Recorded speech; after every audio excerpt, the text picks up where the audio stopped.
The Gloriana set by ThebeMoon, read by Ella Max Mabella. Chapter 12. Dinner with Snakes. Hermione found helping Theo an absorbing task. He would be joining her potions class and Bluebell's Dada seminar, despite his lack of war experience. It was quite relaxing to sit with him in the library, drawing up summaries and priority grids, and unlike Harry and Ron, Theo let her color-code his study schedules. "Hermione," Theo said finally. "Hermione!" "Yes?" she asked, looking up.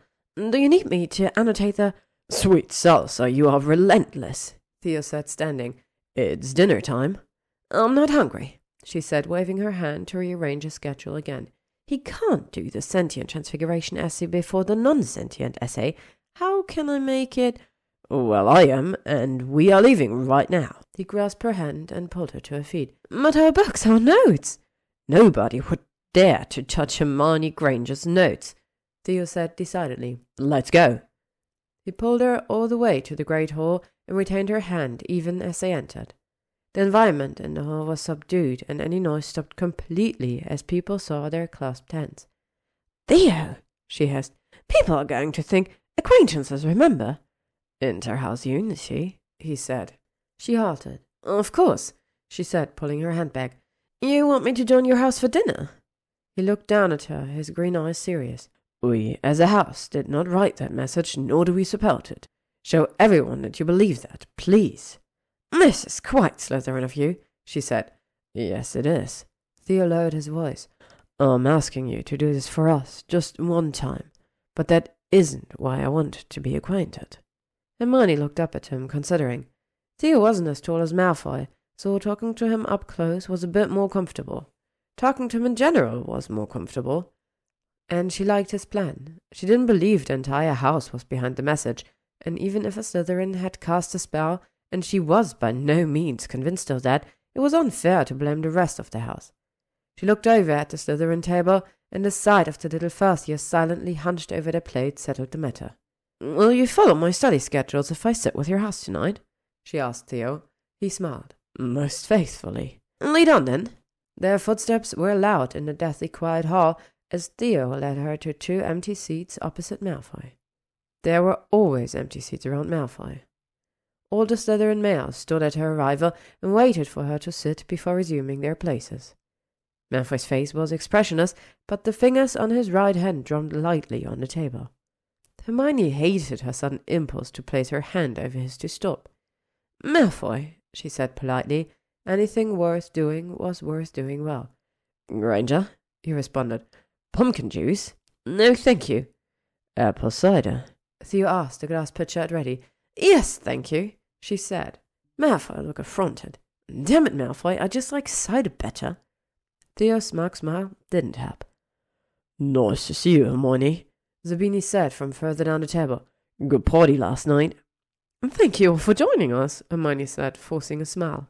She put her napkin on her lap and snuck another glance at Malfoy, who was absorbed in slicing and eating silvers of chicken in a fussy way completely foreign to her experience with the Gryffindor boys. Pansy Parkinson, who sat beside Zabini, kept glancing behind Hermione. "Is Ron going spare?" Hermione asked her. Pansy smirked. "He's glaring at the back of your hand so hard, I'm surprised it hasn't burst into flames." "Is he always so angry?" a Slytherin boy asked. "It's been a tough year," Hermione said gently. "He lost a brother." "My brother's in Azkaban," piped up a first-year girl with dark braids. "I'm sorry," Hermione said. The little girl grinned. "I didn't like him anyway." Theo choked on his cider. The rest of the table looked uncomfortable, except Malfoy, who was now cutting his carrot with surgical precision. "Hermione," Zabini asked, "what career might you pursue after Hogwarts?" She paused to admire the grammar in that question, then shrugged. "I don't know yet. I just want to do well on my notes." "Might you join the ministry?" "Perhaps." Hermione's stomach clenched, however, at the idea. The ministry had not impressed her during the war against Voldemort. She considered the alternatives as she sliced up her own chicken and nibbled on a roll. "I might become an Auror," she said absently, "but it's a hard life." Silence reigned, and she cursed her wayward tongue. Aurors had begged relatives of half the people at this table. Hermione glanced at Theo, and he smiled wanly. "Well, that's what Zabini gets for asking. I'm Hermione Granger. Of course I'm going to consider the Auror's office." "You would make an excellent orator, Granger," Malfoy said. The entire table glared at Malfoy for speaking, even the first years, but he just sipped his juice with a tiny smile. "It's probably Ron," Hermione thought. "Ron's losing it over at the Gryffindor table, and Malfoy's loving it." Malfoy followed up his comment with an intent look at Hermione that made her face heat. He really was a monster. Then he began peeling a green apple with a silver knife, slicing and eating it, never taking his eyes from hers. Really, how could eating an apple be so suggestive? She felt Theo take her hand again and almost groaned aloud. Yes, Malfoy was annoying, but there were other ways to deal with it. Hermione pulled her hand back, not bothering to hide the gesture, and Theo stiffened beside her. Malfoy smirked, biting into his last apple slice with a wink. "Please let this dinner be over." "Hurry, Blaze!" It was Ginny, glorious Ginny, stopping by in support of Hermione and distracting the entire table. All the male Slytherins stood again, many openly staring, and Zabini offered her his seat on the bench, but she just shook her head. "Just saying hello." Ginny drifted away again, still smiling, and Zabini slowly resumed his seat. He rubbed a finger on his chin, which was the equivalent of dropping his jaw and clutching his hair for any other man. "What happened last night? I need to talk to Ginny." Malfoy was ignoring Hermione now, eating chocolate ice cream with the tiniest of spoonfuls. Hermione inexplicably found that more arresting than the bit with the apple, and turned her head to avoid staring. "Well, time to study, Theo," she said brightly.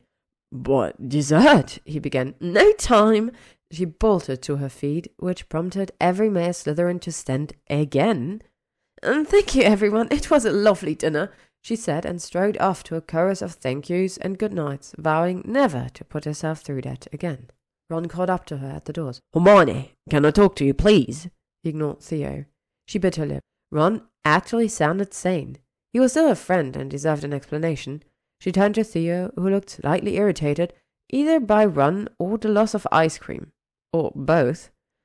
"I'll meet you at the library, okay, Theo?" "I'll wait," the Slytherin said, giving Ron a hard look. "Fine." She led Ron out of the great hall and over to the house hourglass cabinet.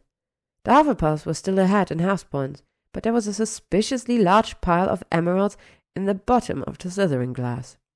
Ron gave her a tentative smile, tugging at the sleeves of his jumper. He was obviously trying to execute good advice again. "Hermione, I'm really sorry about last night," he said to his feet, "and for, yelling at you this morning. I didn't mean what I said at the Three Broomsticks." He looked up and met her eyes pleadingly. "I know I need to trust your judgment. I, need to respect, your agency."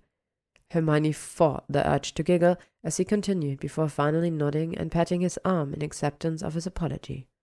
Ron stopped talking about supporting personal empowerment and looked relieved. "Good," he said. He took a deep breath. "About what happened just now in the Great Hall. I don't understand what you're doing. Can you tell me what's going on?" Ron's tone was careful, like he was approaching an offended hippogriff. "It was just dinner, Ron," Hermione said. "Why are you sitting with them? Are you dating not now?" He looked around and lowered his voice. "Is this being reckless?" "No, Ron, this is being fair. I don't know who put dye mudblots on the wall," she said, watching him wince, just like he used to when she said Voldemort. She sighed. "But even if a Slytherin did it, we shouldn't punish them all. I believe in inter-house unity, like McGonagall says." Ron rubbed his hands over his face and dropped the rehearsed tone. "Look, Hermione, I know you couldn't care less, but I don't get anything you're doing this year. Fine, you don't want to be with me anymore." He looked a little woebegone. "You want to, I don't know, find yourself or something? But do you have to do it with a bunch of snakes?" Hermione considered this. "I suppose it's because they don't know me either. They don't have a lot of preconceived notions about what Hermione Granger does and doesn't do. I'm crazy strange to them, so they'll accept anything." "But Hermione," Ron put a hand on her shoulder, "that message, there is someone out there trying to hurt you and other Muggleborns, and that someone could be a Slytherin. It probably is." He frowned and let his hands fall. "I just want you to be safe." "I won't be safe, not even in Gryffindor Tower," she said. "Even if I stay with you every waking moment." "But Malfoy—" "I know Malfoy's a tremendous git," she said, "but he's in 4 of my classes, and he's my patience partner, and you should know that we'll be working on some experimental potions together. I honestly don't think he wrote die. Merlin, Hermione, do you have to say it again? In fear of everything. Yeah, I know. Ron turned a resentful eye towards Theo, who leaned against the far wall, looking like a catalogue model. What's the story with that one? I'm helping him catch up with schoolwork. He likes my colour-coded study guides. Well, I bet he does, Ron said sourly. You'll help him study, but not. He's very conscientious. Lovely handwriting, too. If you could just look at my essay on Patronus charms. I'm busy tonight. She glared at Ron slightly, then reconsidered. Fine. If you apologize to Theo for your behavior at the party, I'll give you 10 minutes at breakfast tomorrow. Ron nodded reluctantly, and the two of them walked over to Theo. No, I'm sorry, I was rude, Ron said in a rush. I forgive you, Roy, Theo said. Ron growled low in his throat and stumped off without a word. Progress, Hermione thought. Maybe those Slytherins are onto something with the deal-making. Is he now a year? Theo asked her loudly. Ron paused, but kept walking up the marble staircase. Hermione looked back at Theo. She wouldn't smile. She wouldn't. All right, she said. Let's go set up your patient's study schedule. You'll need to review Aramantis and the Draught of Peace and Fiducia. If you memorize the methodology for each, you just might. Theo groaned, but he followed. It was nearly 10 o'clock that night before Hermione dragged herself through the portrait hall and up to her dormitory. Ginny was sitting up in bed, reading a piece of parchment by the light of her wand. Pretty late there, Ginny said, looking up. Library. I was helping Theo Knott with his homework. Hermione yawned and dropped her back on the floor. Theas enjoyed an extended curfew as well as the freedom to leave the castle on weekends. Nevena's bed was closed and dark. Is she all right? Hermione asked. Ginny shrugged. She's upset. Everybody's upset. We had one little party and now we have evil blood letters on our wall. Hermione nodded and left the room to get ready for bed. When she returned, Ginny was still looking at her parchment and Hermione joined her. Crookshanks jumped up on Ginny's bed and both women petted him. I had an oddly progressive conversation with Ron after dinner, Hermione said. Was that your work? I thought he was going to start denouncing the patriarchy. Ginny nodded. He still cares about you so much. I know, Hermione sighed, but I'm through with these roles we play. The fun-loving Weasley and the nagging bookworm. For years I followed him around crying, Ron, whenever he said something cheeky. Now he's following me around yelling, Hermione, and he doesn't like it. Ginny pulled up her legs and rested her chin on her knees.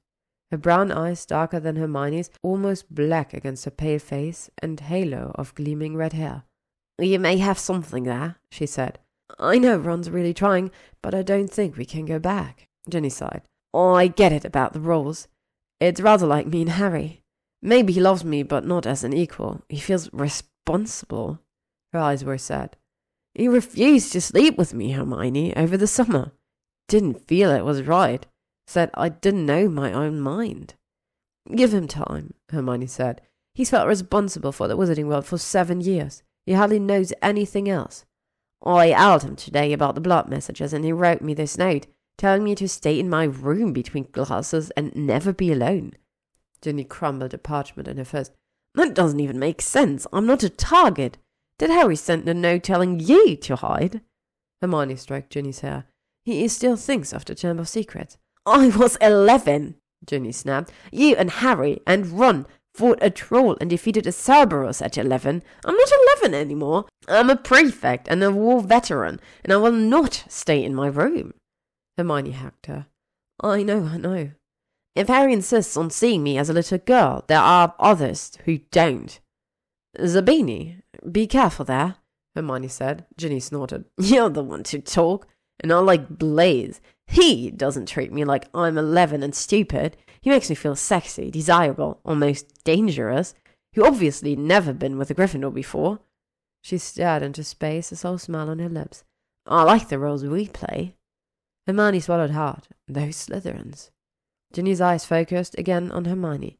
So, you and Malfoy spill. What were you two discussing so passionately last night? Potions, ancient runes. Another snort. No man looks that serious about ancient runes. You'd be surprised, Hermione said. Ginny shook her head. Draco Malfoy, and you tell me to be careful? She fixed Hermione with an unblinking stare. Everything I told Lavender about him still stands. He's obviously interested, but Merlin, I know, Hermione said, toying with the golden robe tassel on Ginny's bed hangings. Crookshanks pounced on the ends. Malfoy won't do for much, just some furtive, I know. And now you're walking into the Great Hall, hand in hand with Theodore Nott. We are acquaintances. Merlin, Ginny said again. She crawled under the covers with a sigh. Hermione stood and Crookshanks jumped off the bed. Poor Ron, it's really over, Ginny said sleepily. Don't pity him, Hermione said, getting into her own bed. Ron can do better for himself if he'll only admit it. A mumble from Ginny was her only response. Hermione lay on her back, muscles aching from hours at the library table. She closed her eyes and tried to slow her breathing, but sleep wouldn't come. The letters Die Mudblood drifted behind her eyelids, a taunting echo of the red letters on her arm. Bluebell had said the letters manifested from a spell on the castle, but no Muggle-borns were killed or injured. Why cast a spell on the castle, then, when slapping some dear blood on the walls would do just as well? Did the spellcaster really hate Muggle-borns, or was it a ploy to discredit the Slytherins? Enough. She couldn't solve anything tonight. She'd just give herself nightmares. Hermione closed her eyes, remembering Theo dancing with her at the party, scent sliding up her back. She tried to hold on to the image, but another Slytherin drifted into her thoughts, leaning close in a library full of promises. I'll kiss you if you tell me, Hermione. She couldn't believe he'd said that. She couldn't believe what she'd said back. Most of all, she'd wanted to tell him everything. Every thought, every feeling, every fantasy. All of it. Just lay it all at the feet of a former Death Eater. Would he be shocked? She recalled his expression when she took off her shirt in that old charms classroom. What would have happened if the salt of the earth hadn't worn off, if her wand had remained useless? He moved towards her, his hand under her shirt. I'm unconvinced, he says coldly, sliding open the last 2 buttons. That snitch could be anywhere. Her hand ran over her breasts, imagining his warm fingers, then went lower. He pulls aside her skirt. Is it there? Fingers inside her knickers. I must be thorough. Hermione swallowed a groan and tried not to pant too loudly. His voice in her ear, the rough skin of his hand on her. Open up to me, Hermione. Tell me everything. Open. She finished in a flurry of images, finally falling asleep to a low, deep voice. I'll kiss you if you tell me, Hermione. I'll kiss you. Hermione slept deeply, dreamlessly, and turned up at breakfast the next morning brimming with ambition. Nothing was impossible if you stayed organized. The Mudblood messages, Ron, Malfoy, Theo, Newts, the alleged errors in her spare ancient rune essay, all manageable. She'd been acting like a ninny. All it took was a good night's sleep to see the error of her ways. Finishing her oatmeal, she ignored the conversations around her and opened her loop notebook. She had written extensive notes that morning on life's proper priorities. Number 1, of course, was researching the source of the Mudblood message. Number 2 was Newts. She could not allow Theo to distract her. He certainly had enough to go on with his studies. People have to learn independence, otherwise they run after you for every little thing. One thing about Malfoy, the man was self-reliant. Granted, he didn't have much choice, what with everybody hating him and all, but Hermione hadn't heard him whine about that. In fact, he'd been cross with her for pitying him, which she didn't. As for Ron, she didn't consider him a major problem, as long as he kept listening to Ginny. Sooner or later, he'd meet a woman happy to nag him all the time and settle down. Hopefully sooner. Hermione made a note to keep an eye out for pretty 7th or 8th year students with overbearing tendencies. Theo was an interesting case. She'd be glad to pursue their acquaintance as long as he kept his propensity for Ron-like behavior under control. He would bear narrow watching for signs of slippage. 1, repeating her name. 2, grabbing her hand. 3, acting unnecessarily aggressive around Malfoy. Hermione continued to scribble. Malfoy. A tricky case. The Malfoy section of her loop was written in runes to be on the safe side. To be even safer, she added a random dot to every 10th marking. One couldn't be too careful. There was a fascination there, she wrote, but that didn't mean she needed to give in to it. The last thing she needed this year was a secret torrid affair with the Slytherin poster boy for evil. She looked at the words secret torrid affair, scribbled in the margins by his name, and circled them. Mad idea. The man was a walking nightmare, born to try her, and he could find another cranky muggle-born to pursue if he wanted to turn over a new leaf so badly. Her Malfoy strategy was simple. All the best strategies are. Avoid being alone with him and cultivate a calm, tolerant attitude. The only wrench in that plan was ancient runes. She had been promised access to the Codex Runicus and Runestone in exchange for potions help. She turned a page in her notebook and continued writing. Question. Was the knowledge gained from the Codex and Runestone worth the risk? She drew some lines for a pros and cons chart. Pros?